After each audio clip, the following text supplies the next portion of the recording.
katulad nito, sige ayan, po. nakalagay dyan. 30% off.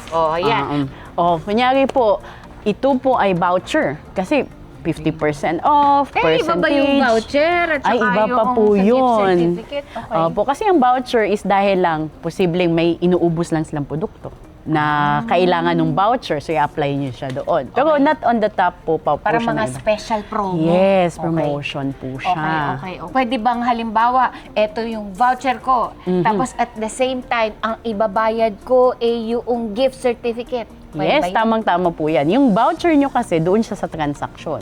Binawasan lang ng 30% off yung presyo. Pero yung gift check nyo po, yan po yung payment nyo. As cash nyo siya. Parang nagbayad lang kayo. Instead of using cash, ginamitan na siya ng gift check.